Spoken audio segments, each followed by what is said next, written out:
My HOA Karen tried to use her master key on my door last night. I couldn't believe it. The sheer nerve of this woman. She genuinely thought she could just waltz into my home as if it were hers. But when my son confronted her, oh boy, she totally lost it. It was like she went into full panic mode, stumbling backward, her face turning ghostly pale. What happened in that moment changed everything for our family. And the truth we uncovered about her afterward. Prepare to be shocked. Drop a comment if you've ever had to deal with a crazy HOA Karen. This story is about to get wild. Let me paint the picture for you. I'm Wesley Armstrong, a recently retired IT director, finally settling into the quieter life here in Maplewood Estates. A beautiful, peaceful community with perfectly manicured lawns. Nothing more dramatic should happen than a neighbor's mailbox being painted the wrong shade of beige. My daughter Jane got deployed overseas with the army, serving 9 months in some faraway desert. So, it was just me and my grandson Tyler. He's 13, way smarter than most adults I know. Honestly, having him around made retirement feel more like I still had a purpose, rather than just waiting around for the inevitable. My son, Jake, drops by every now and then, always in civilian clothes, due to some policy about off-duty uniforms. In his department, normal family life, nothing that should draw the attention of any criminals. But apparently, normal doesn't exist when your neighbor is Chloe Foster. Chloe was the HOA chairwoman, and she'd been in that role for about 8 years.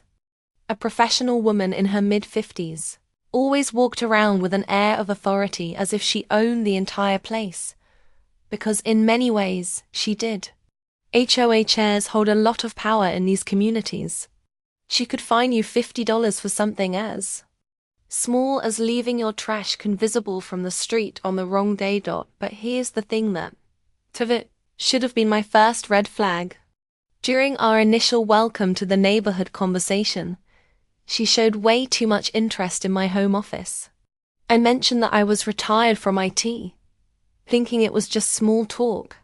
Next thing I know, she's asking me about my crypto portfolio, with an intensity that felt a little too teen. Now, I never mentioned anything about having cryptocurrency. I never mentioned digital investments or hardware wallets. So, how the heck did she know about it? At the time, I just assumed maybe Jake had said something, or she overheard a conversation. You know how people talk. But looking back, I realize she was fishing for information from the start. The whole master key thing didn't make sense to me at first, but now it's clear how these criminals operate. You see, the HOA here manages contractor access for all maintenance, landscaping, and emergency repairs, standard procedure for planned communities. As chairwoman, Chloe coordinated contractor visits, keeping the set of master keys for legitimate business purposes. The normal protocol was to issue keys for specific jobs, and then collect them once the job was done. But what no one suspected was that Chloe had been making copies of every key before returning the originals. She had years of access to every house in the neighborhood, all legal, until she started using those keys for less than legal activities. It was a genius system for someone planning systematic theft. A truly diabolical method for someone willing to sell out her neighbors. It all began with what seemed like innocent wellness checks. During the second week, Chloe would stop by under the pretense of checking on the maintenance schedule, but her eyes were always scanning my house. She'd ask questions like, "Do you feel safe leaving Tyler alone when you run errands? And have you thought about upgrading your security system?" These questions seemed harmless, but there was something off about the way she asked them. It was like she was taking mental notes, cataloging our vulnerabilities. Tyler noticed it too. Kids have sharper instincts than we give them credit for. He started making jokes about the crazy HOA lady who asks too many questions, and we'd laugh. But I wish I had taken his instincts seriously. Sometimes, kids can see things adults miss because they haven't learned to dismiss their gut feelings yet. That's a lesson I had to learn the hard way, Doc, by the third week. Things got really weird. Tyler came to me one morning, a little spooked and confused. "Grandpa," he asked, "why does my laptop move when we're out?" At first, I thought he was just imagining things. After all, 13-year-old boys aren't exactly known for keeping their rooms tidy. But then I started noticing the same thing. My coffee mug was on the wrong coaster. Papers on my desk were shuffled. Small things. Little details. Things that meant someone had been in our house. The timing was the kicker. These little shifts only happened during the HOA's scheduled maintenance. Windows that Chloe posted in the community newsletter. Too convenient, too perfect. I'm an IT guy. Well, I was. Pattern recognition was my job for 40 years. And I knew this wasn't random. This was systematic. That's when I had a conversation with Emma Collins. Emma lived 3 houses down from Emmy. She's a tough lady, a single mom, and a former military spouse. When I mentioned Chloe's wellness checks and the odd questions she was asking, Emma's face went pale. "Wesley," she said, "Chloe did a wellness check on me last month. She said she was concerned about single parents in the community." The next day, my laptop went missing. I filed a police report, but what proof did I have? My blood ran cold. This wasn't a coincidence. This wasn't just a simple burglary. Someone was using legitimate HOA access to systematically target families. And Chloe Foster was either involved or criminally negligent in overseeing the contractors. Emma's military background made her more security conscious than most civilians. When she said something was wrong, I knew something was definitely off. That afternoon, I set up my first security camera, a basic Ring doorbell. Nothing too fancy at first. Jake helped me choose the model when he came over for dinner. He kept it casual, not wanting to worry Tyler. Honestly, part of me hoped I was just being paranoid. Maybe I was just a bored retire looking for drama, when none existed. But that hope died when I reviewed the first week of footage. There it was. Clear as day. A stranger with keys, professional tools, entering our property during the announced landscaping maintenance. This guy moved like he knew exactly where to go and spent minimal time visible. Professional. Organized. Terrifying. Tyler analyzed the footage like a little detective, pointing out details I missed. "Grandpa, look at this." He went straight to specific windows and checked specific locks. This isn't random exploration. He's been here before. Smart kid. Too smart for his own good sometimes. The gambling hints were subtle at first, but became obvious once I knew what to look for. Chloe would mention financial planning meetings that happened at odd hours, talk about investment opportunities with suspicious enthusiasm, and make late-night phone calls from her driveway. Rivers Casino was 25 minutes away, and her car had started showing up there more and more, according to neighbors who worked there. I should have connected the dots sooner. But who would have expected their HOA chair to be funding criminal activities through a gambling addiction? The final straw came when I checked my home office safe. I'm paranoid about digital security. That's part of being an IT guy. So, I kept my crypto hardware wallets in a fireproof safe, with a combination only I knew. Or so I thought. That evening, when I opened it, the primary hardware wallet was gone. Not the backup drives, not the cash, not even the expensive equipment sitting next to it. Just the one device that contained access to $50,000 in cryptocurrency. Whoever took it knew exactly what they were looking for, and exactly where to find it. But here's the thing that still chills me.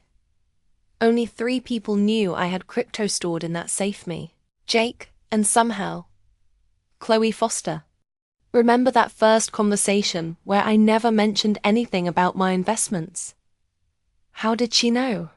The next morning, I did what any former IT director would do when facing systematic security breaches. I built a comprehensive case file. I cross-referenced timestamps from the Ring camera with HOA maintenance schedules, mapped out patterns, and treated this like the corporate investigation it had become. And let me tell you, the patterns were downright terrifying. In just 2 months, 4 houses had been hit during the exact maintenance windows that Chloe had posted in the community newsletter. This wasn't a random crime spree. This was a well-coordinated operation using insider information and professional execution. The more I analyzed the data, the clearer it became.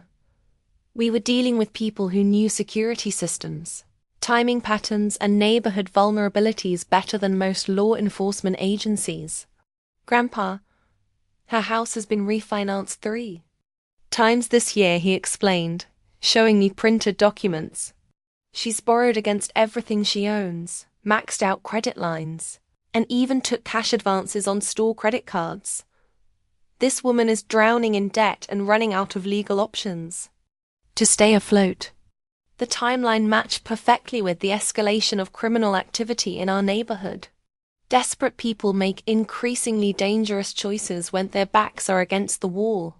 But Tyler's evasion tactics during his library hiding had revealed something even more disturbing about the scope of the threat we were facing. Tankstone and his crew had spent hours systematically searching the neighborhood for a 13-year-old boy, driving slowly through streets, checking parks and playgrounds, even questioning other kids about Tyler's possible whereabouts. Professional kidnappers don't give up easily when they're trying to send a message to interfering families. Tyler had managed to avoid them by using Thelabri's back exit when they checked the front entrance, staying mobile between floors, even hiding in bathroom stalls when suspicious vehicles cruised the parking lot. Smart kid with good survival instincts. But the fact Dad needed those skills at age 13 was absolutely infuriating.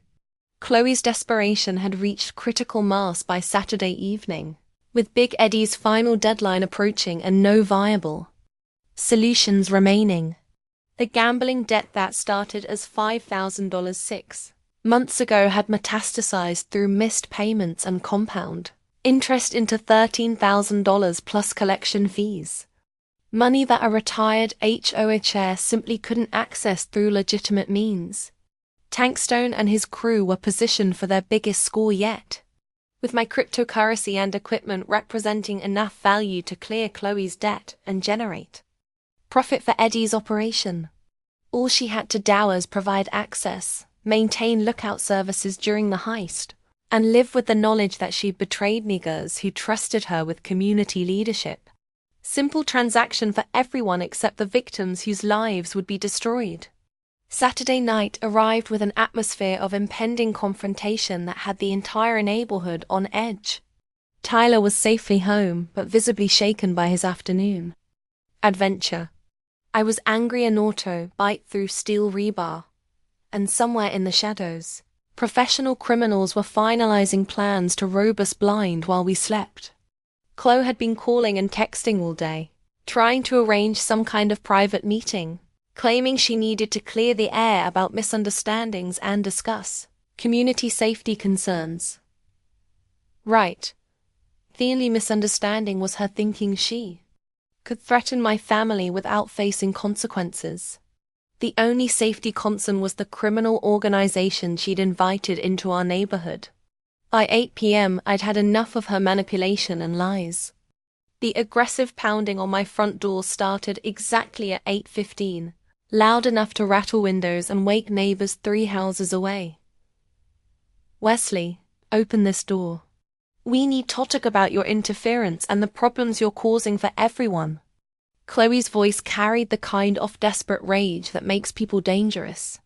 Cornered animals lash out unpredictably, and she was definitively curd.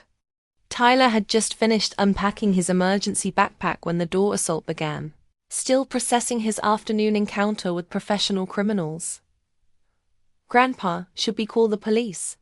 he asked, not realizing that the police were already much more involved than he understood. "No, Tyler, stay back. I'll handle this," I told him, moving toward the door with more confidence than I actually felt. 65 years old, former IT director, facing down whatever remained of Chloe Foster's sanity and desperation. But as I reached for the deadbolt, familiar footsteps approached from behind me. Heavy, confident steps that I recognized immediately. Jake had arrived for what Chloe thought would be a private confrontation between neighbors. Except tonight, he wasn't wearing his usual civilian clothes. The transformation was remarkable. My son had gone from a casual family visitor to a full law enforcement authority figure, complete with a badge, utility belt, radio, and the kind of presence that makes criminals reconsider their life choices. Chloe expected to intimidate a scared old man and his teenage grandson. Instead, she was about to meet Officer Jake Armstrong of the Maplewood Police Department and discover that threatening police families carries consequences she'd never imagined. The door opened and time seemed to freeze for everyone involved. There stood Jake in his complete uniform, badge gleaming under the porch light, duty belt loaded with professional equipment, radio crackling with dispatcher communications. Every inch the authority figure that Chloe had been unknowingly challenging for weeks. The transformation on her face was instantaneous and absolutely devastating. Color drained from her cheeks like someone had pulled a plug. Her mouth fell open. In shock, and she literally stumbled backward off our front step onto the walkway. "Mrs. Foster," Jake said in his most professional voice, the tone he reserved for serious criminal suspects. "Officer Jake Armstrong, Maplewood Police Department. I believe you wanted to discuss something." The woman who had been terrorizing our neighborhood with fake authority suddenly found herself face to face with real authority, and she looked like she was about to faint. The neighbors started emerging from their houses like prairie dogs popping up from burrows, drawn by the commotion and probably hoping for entertainment that would give them something to talk about for months. Mrs. Patterson, from across the street, had her cell phone out recording everything for posterity, and probably social media. The teenager next door was openly staring from his bedroom window, probably posting live updates to his friends.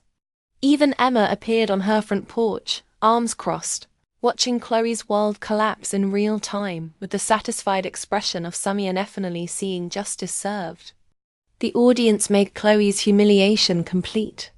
Not only was she busted by law enforcement, but the entire community was witnessing her exposure as a fraud and criminal collaborator. I didn't know you were a police officer," Chloe stammered, trying desperately to recover some dignity from the situation. "This is just a neighbor dispute. Community issues. HOA business that got blown out of proportion." The excuses sounded pathetic even to her, but she kept talking, probably hoping that words could somehow undo the reality of facing a criminal investigation. Jake's expression never changed. Professional, calm, absolutely terrifying to someone with Chloe's secrets. "We'll be investigating recent break-ins thoroughly, Mrs. Foster. I suggest you think carefully about anything you might want to tell us voluntarily before we discover it through other means." The threat was clear, professional, and carried the weight of someone who had seen enough criminal investigations to know how they typically end. But Jake wasn't finished with revelations that will destroy whatever remained of Chloe's composure. While she stood there looking like a deer caught in headlights, my son was running her information through police databases via his mobile terminal. What he discovered changed everything we thought we knew about our neighborhood HOA. "Mrs.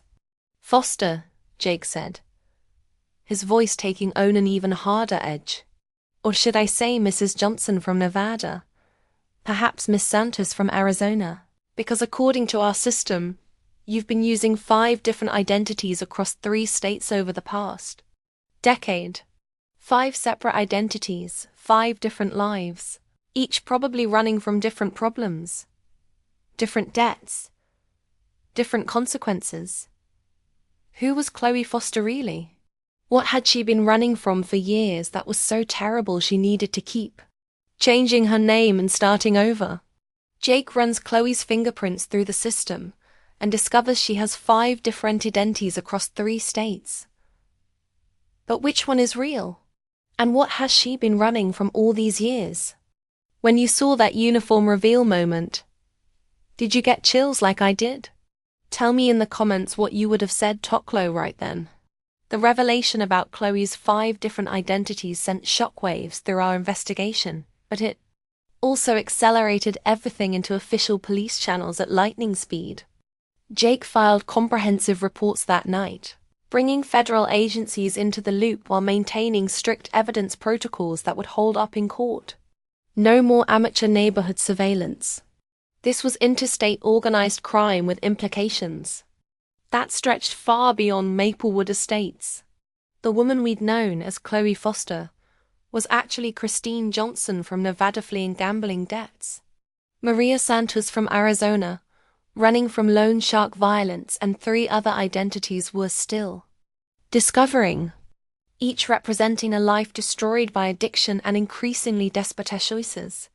Professional identity theft isn't something you stumble into accidentally. It's something you learned through our years of running from consequences that never stop chasing you. What terrified me most wasn't Lowe's criminal history, but the level of sophistication her current operation displayed. Big Eddie Castellano's crew isn't just monitoring our neighborhood. They've been conducting comprehensive surveillance of law enforcement response buttons, studying police radio frequencies, tracking emergency service protocols across the entire county. Professional criminals don't take chances with police officers, even when they don't initially know they're targeting one. They watch everyone, catalog everything, and prepare for contingencies that normal people never consider. Tank Stone and his crew had probably been observing Jake's patrol schedule for weeks, noting which route Tesh took home, where he parked his personal vehicle, and even which coffee shops he frequented during breaks. They thought that my son had been under professional surveillance without any of us realizing it. Was absolutely chilling. But the most disturbing discovery came when Jake's colleagues analyzed the crew's technical capabilities. These people weren't just thieves with good information. They had sophisticated equipment for monitoring police communications, tracking law enforcement response times, and even intercepting cellular communications in real time. Dad, these guys have military signal intelligence gear, Jake explained. During one of our increasingly frequent strategy sessions, someone in their organization has serious technical training, probably from a military or law enforcement themselves. They're not just avoiding cops, they're actively monitoring cop movements and communications. The implications were staggering. Every conversation we'd had about security measures, every plan we discussed for protecting Tyler, every tactical decision we'd made, all potentially compromised by people who understood surveillance better than most government agencies. The cryptocurrency intelligence gathering had been thorough enough to impress even federal investigators. Tank's crew had researched my entire 40-year career in corporate IT, traced every retirement investment, and identified digital assets worth exactly $50,000 plus $20,000 in related hardware equipment. They knew about my backup storage methods, understood my security protocols, and even recognized the specific models of hardware wallets I used for different types of cryptocurrency. This wasn't random burglary targeting visible wealth. This was precision extraction by people who understood digital assets better than most financial institutions. Someone in their organization had serious technical expertise, probably a hacker or former cybersecurity professional who turned their skills toward criminal enterprise. Sunday morning brought intelligence that fundamentally changed our defensive strategy and confirmed our worst fears about the scope of the threat. Emma's military-grade surveillance system had captured something that made federal investigators immediately escalate the case to their highest priority levels. Tank's crew wasn't just planning a heist. They were planning a heist specifically designed to neutralize law enforcement response through technical countermeasures, professional signal jammers to disrupt communications, police scanner equipment to monitor emergency frequencies, even portable cell tower simulators to intercept and redirect cellular communications. These people intended to create a communication dead zone around our house during the robbery, ensuring that calls for help would never reach Imogen devices. My counter-strategy had to evolve rapidly to match the sophistication of the threat we were facing. Simple home security systems wouldn't work against people with military-grade electronic warfare capabilities. So, I went old school, combining modern digital surveillance with analog backup systems that couldn't be jammed or intercepted. Hidden cameras with local storage that didn't rely on wireless communications. Silent alarms connected through hardwired landlines that bypass cellular networks entirely. Even physical evidence collection systems that would continue gathering intelligence regardless of electronic countermeasures. If Tank's crew wanted to rob a former IT director's house, they'd discover that 40 years in corporate security had taught me contingency planning that most criminals never anticipate. Tyler's role in our defense strategy was careful and knitted but absolutely crucial to our success. The kid desperately wanted to play hero, wanted to confront the bad guys and protect his family through direct action. But 13-year-old boys don't survive encounters with professional criminals, no matter how smart or brave they might be. So, we gave him the technical support role, monitoring camera feeds from a secure location, maintaining communications through backup channels, coordinating with law enforcement through protocols that couldn't be intercepted. His job was to be smart, safe, and precise with evidence gathering. Not the dramatic role he wanted, but the role our family needed him to fulfill if we were going to survive this confrontation intact. The psychological pressure on Chloe during this period was visible from space and increasingly dangerous for everyone involved. The woman was caught between Big Eddie's violent deadline and Jake's federal investigation, between organized crime conspiracy charges and whatever original threats had forced her to start changing identities years ago. Saturday afternoon, I watched her pace her driveway for hours, making frantic phone calls, chain-smoking cigarettes, exhibiting every sign of someone approaching a complete psychological break. She tried calling me multiple times, probably desperate to negotiate some kind of deal that would save her from both criminal prosecution and loan shark violence. But I wasn't interested in hearing excuses or justifications. The time for explanations had ended when they threatened my grandson. Tank's final coordination meeting with Chloe happened in broad daylight, right in her driveway, with the kind of confidence that suggested they believed their operation was unstoppable. Through Emma's telephoto surveillance lens, we watched him deliver final instructions, saw her nod with the defeated resignation of someone who had lost all hope of escape. The conversation lasted less than 5 minutes, but the body language told the complete story. Tank was in complete control. Chloe was terrified but compliant. And tomorrow night would determine whether my family survived their criminal enterprise.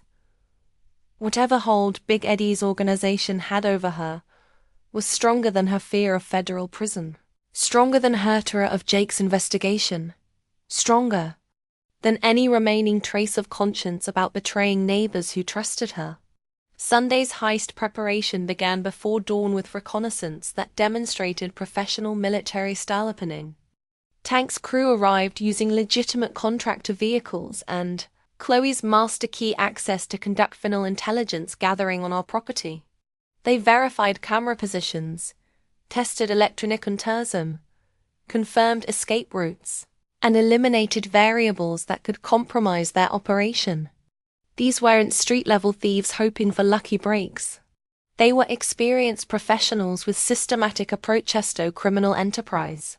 But they'd made one critical assumption error in their planning process. They assumed that a 65-year-old, retired IT director and his teenage grandson would be soft targets who would panic under pressure. They had no idea that some families fight back harder when cornered, and that corporate tesaurously experience translates surprisingly well to defending against organized crime. The evening hours brought final preparations that felt like getting ready for war. Jake positioned backup units throughout the neighborhood, coordinating with federal agents who'd been monitoring the situation since the interstate identity theft connections were discovered. Emma's house became our secondary command center with sightlines covering apertures that our own cameras couldn't monitor. Tyler was stationed in Jake's old bedroom, surrounded by monitors and communication equipment that would keep him connected to law enforcement, regardless of electronic warfare treatments. Everything was ready. The trap was set. The only question remaining was whether Tank's crew would walk into Etor, whether they'd detect our preparations and either abort the operation or escalate to violence that none of us were prepared to handle. By Sunday evening, the atmosphere in our house felt like the calm before a hurricane. Tyler was scared but focused, understanding that his role was crucial to gathering evidence that would puff these criminals away permanently. I was angry and determined, ready to protect my family through whatever means necessary. Jake was coordinating law enforcement response while maintaining the professional distance required for legal prosecution. And somewhere in the darkness outside, professional criminals were making final preparations to rob use of everything we'd worked 40 years to build. The stage was set for a confrontation that would determine whether justice or criminal enterprise would prevail in Maplewood Estates. Wesley discovers Tank's crew has been monitoring police radio frequencies and knows exactly when Jake's shift ends, which routes he takes home, and where he parks his personal car. They have been watching the Watcher, but for how long?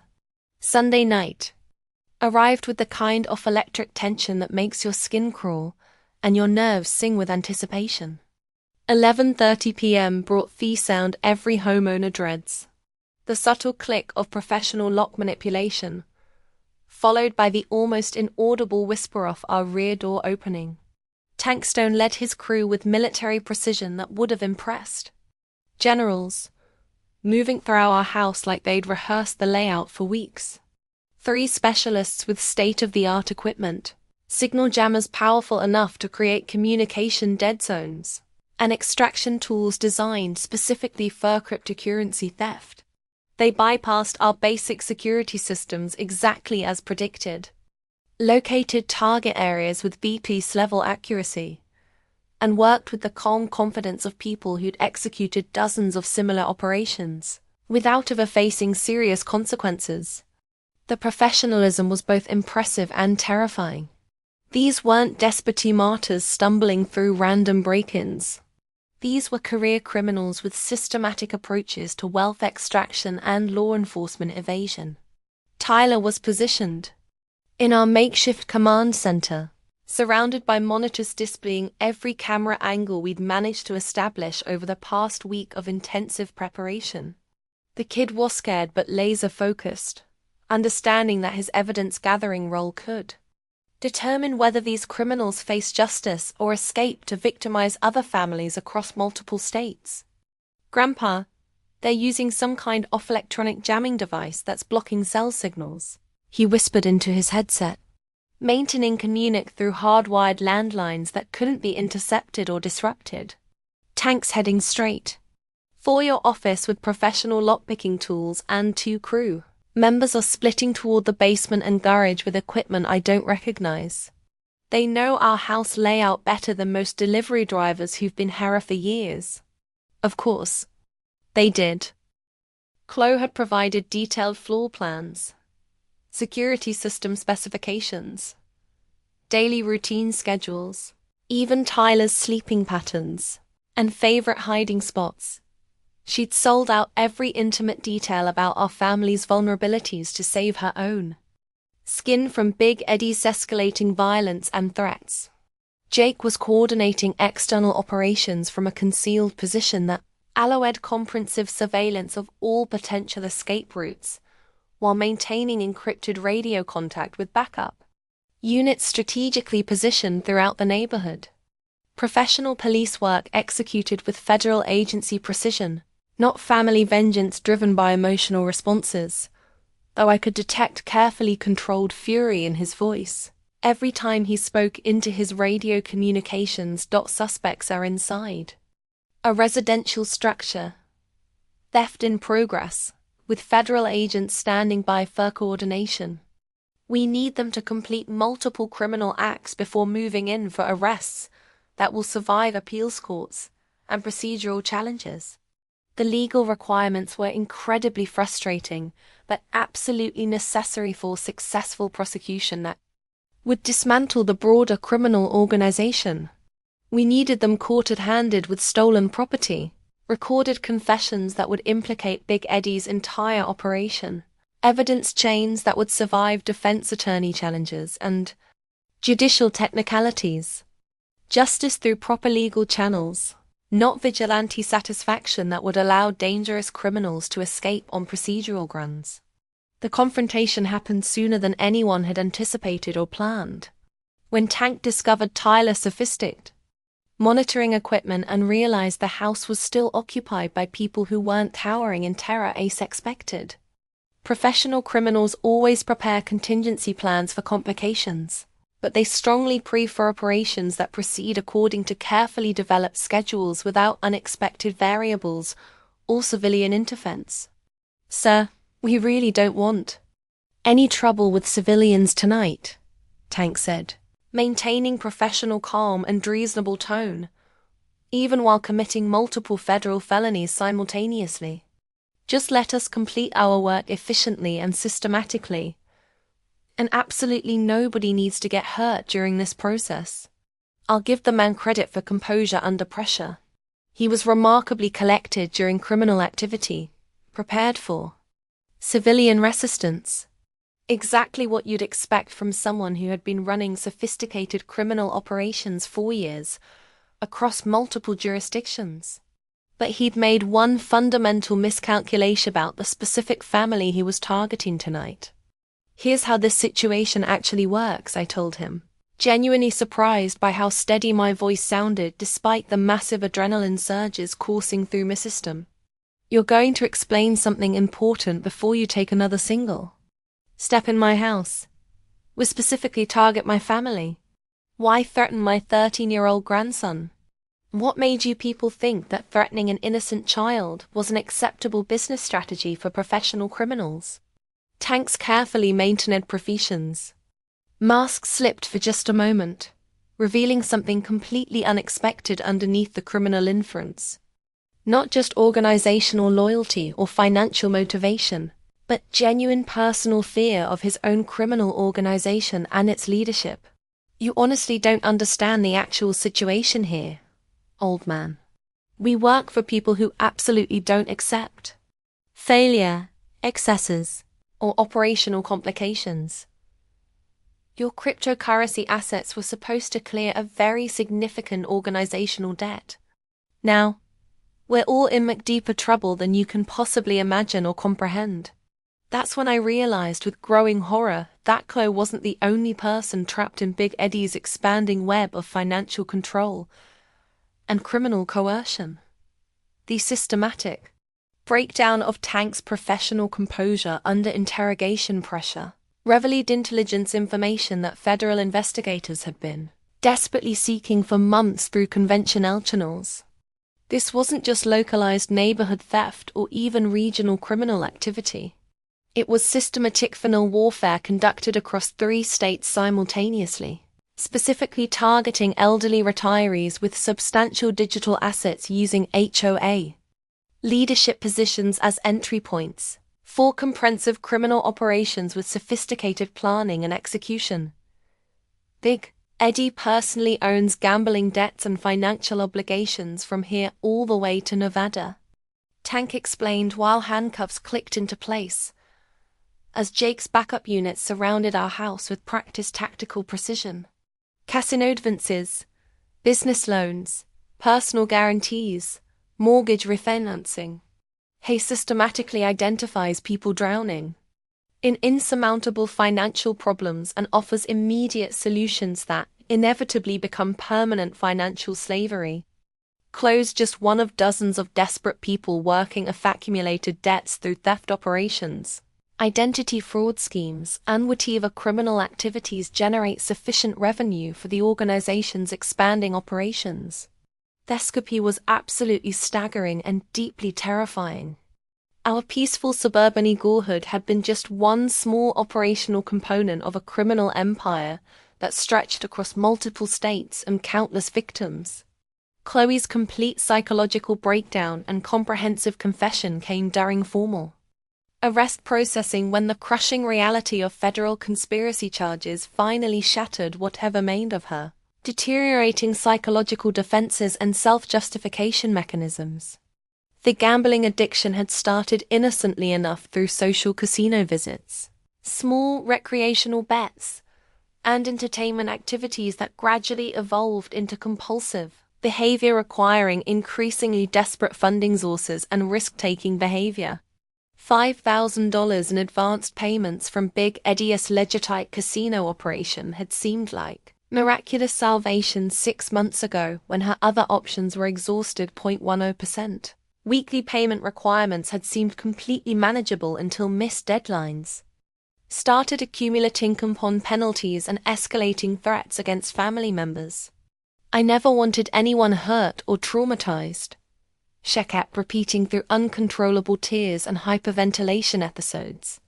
It was supposed to be simple and clean, targeting empty houses during family vacations, processing insurance claims, and completely victimless financial crimes that wouldn't destroy anyone's life. Victimless crimes. That particular phrase would haunt my conscience for years afterward, thinking about Emma's destroyed credit rating and tireless psychological trauma from criminal threats.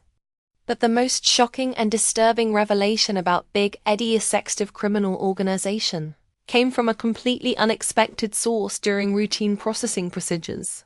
Tank was being prepared for federal transport to secure detention facilities. He specifically requested a private conversation with Jake that would fundamentally change everything we thought we understood about the true scope of the criminal conspiracy we'd accidentally discovered. Officer Armstrong, your family has stumbled into something much bigger and more dangerous than simple neighborhood theft operations, Tank said, his voice carrying the kind of existential fear that makes hardened career criminals voluntarily cooperate with law enforcement agencies. Big Eddie's criminal organization includes corrupted people inside police departments, federal agencies, judicial systems, and even state government positions. Their surveillance of your family started long before the cryptocurrency targeting began. You've all been systematically Madonas since before your father first moved to Maplewood Estates. The implications hit Jake like a devastating physical blow. Our entire situation might have been carefully orchestrated from the very beginning through criminal infiltration of legitimate institutions. The whispered conversation between Tank and Jake lasted less than 30 seconds of hushed, urgent communication. But it completely transformed my son's facial expression, from professional status to genuine existential terror. 20 years of police experience, countless dangerous situations, direct exposure to every conceivable type of criminal organization.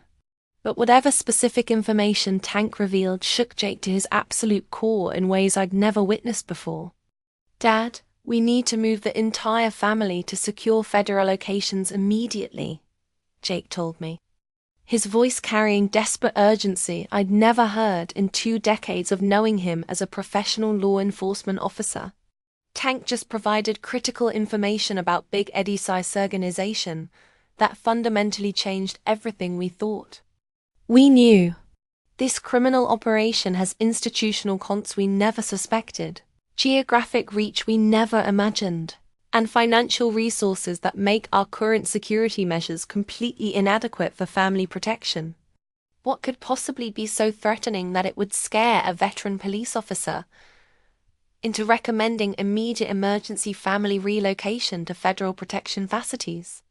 The immediate aftermath brought simultaneous feelings of victory and escalating terror that seemed completely contradictory. Tank's entire crew was arrested with overwhelming physical evidence. The systematic theft operation was completely exposed, with federal prosecutors already salivating over potential RICO charges. And close comprehensive confession provided detailed information that would systematically dismantle criminal networks across 3 states for years to come. That Tank's specific warning to Jake suggested with growing certainty that our family's troubles were just beginning rather than ending with these arrests. Federal investigators were being urgently called in, not just for routine prosecution support, but for comprehensive witness protection services. Safe houses were being hastily arranged not just as reasonable precautionary measures, but as immediate operational necessities for family survival.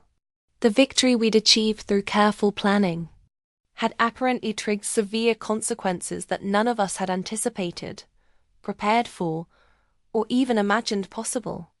As federal agents efficiently coordinated our emergency relocation with military-style precision, I watched Tyler pack essential belongings with the kind of calm operational efficiency that no 13-year-old child should ever need to develop under any circumstances.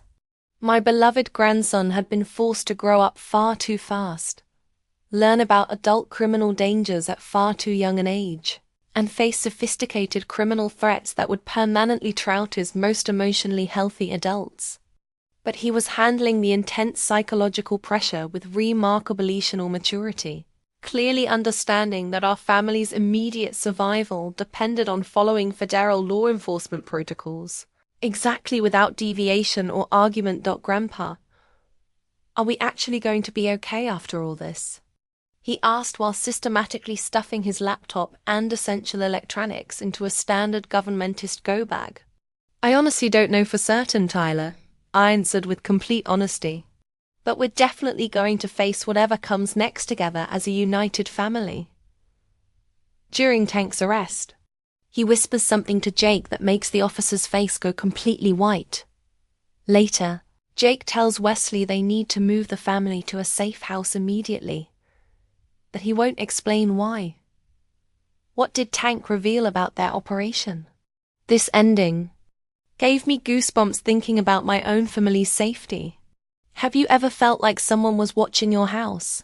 Share your experiences and let's protect each other. 3 months later, the federal justice system had delivered results that actually restored some faith in how America handles organized crime when prosecutors have solid evidence and cooperative witnesses. Tank Stone received 8 years in federal prison for racketeering and organized theft operations. His crew members got 5 to 7 years each, with sentences reduced based on their cooperation in exposing Big Eddie Castano's broader criminal empire. The coordinated federal raids across 3 states had been spectacular. 23 arrests, $4 million in seized criminal assets, dozens of victims finally getting restitution and closure. Sometimes the system actually works when you give investigators rock-solid evidence and criminals stupid enough to threaten police officers' families on recorded surveillance footage. Chloe's final accounting was more complicated, but ultimately satisfying in ways that pure revenge never could have achieved.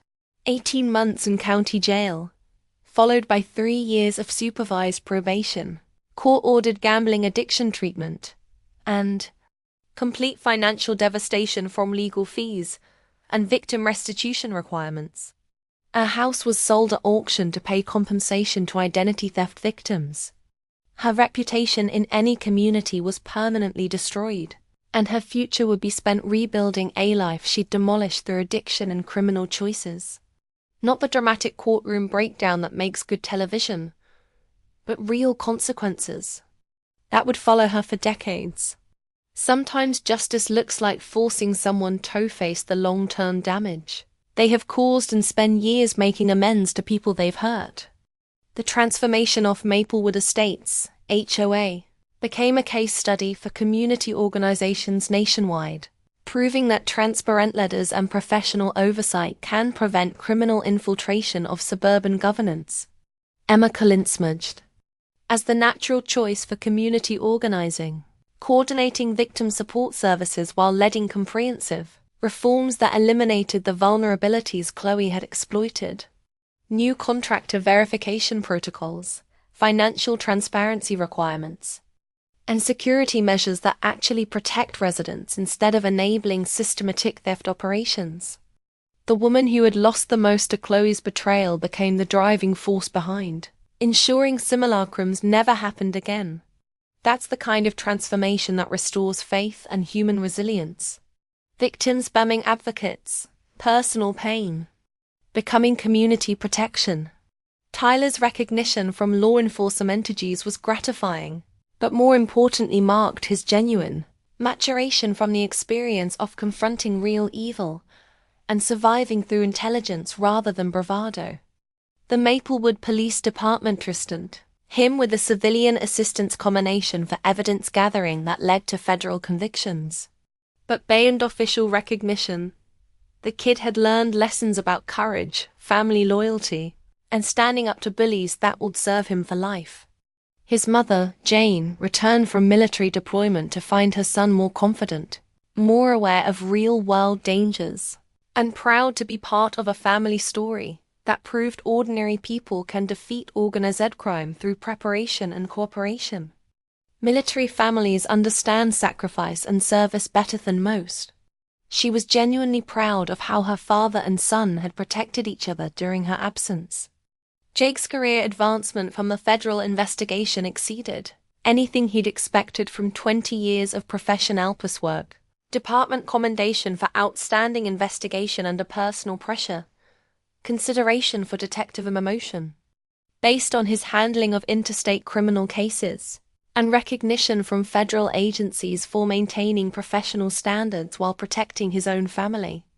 But more importantly, he demonstrated that good police officers can navigate the complex relationship between personal and professional responsibilities without compromising either duty.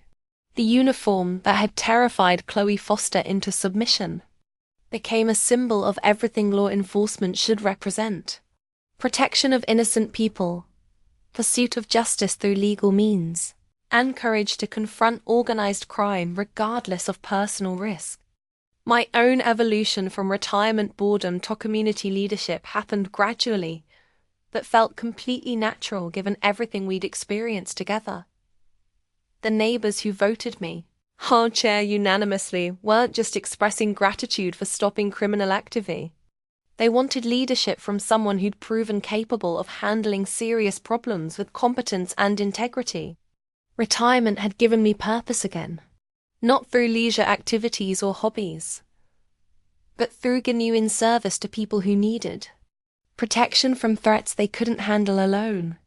The security consulting business that developed from our experience helped other retirement communities identify vulnerabilities and implement comprehensive protection systems. Turns out that former IT directors with corporate security backgrounds make excellent crime prevention specialists when they apply technical knowledge to communitize affected problems.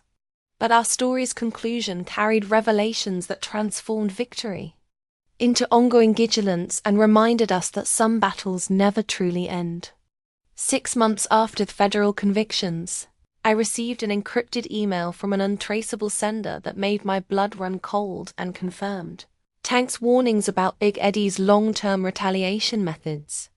Surveillance photographs of our family taken over the past year, images that could only have been captured from inside our house, from angles that no external monitoring could achieve. Tyler's doing homework at the kitchen table. Jake visits in civilian clothes during family dinners. Even photographs of me sleeping in my own bedroom, completely unaware that strangers were documenting me most private moments. The message accompanying these violations was simple and absolutely terrifying. Chloe was just the beginning. We know where Jane is deployed. Some debts transferred to family members who interfere with business operations. The final revelation shattered any illusion that our victory had ended the threat to our family's safety.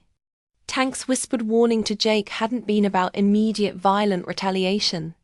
It had been about our surveillance network that predated Chloe's involvement by years. A criminal organization that had been using HOA positions across multiple states to gather intelligence on potential targets for long-term exploitation.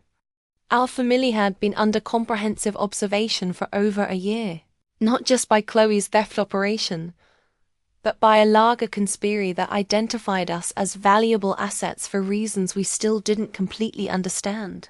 Federal investigators reopened their cases and expanded investigations into dozens of other communities. But the psychological damage was permanent. The safe house that Jake had arranged wasn't temporary emergency protection. It was the beginning of a new reality where our family would never again enjoy the simple security of normal civilian life. As I complete this account of our confrontation with organized crime, Tyler is attending a secure boarding school under an assumed identity. Jane's military deployment has been extended indefinitely for her protection.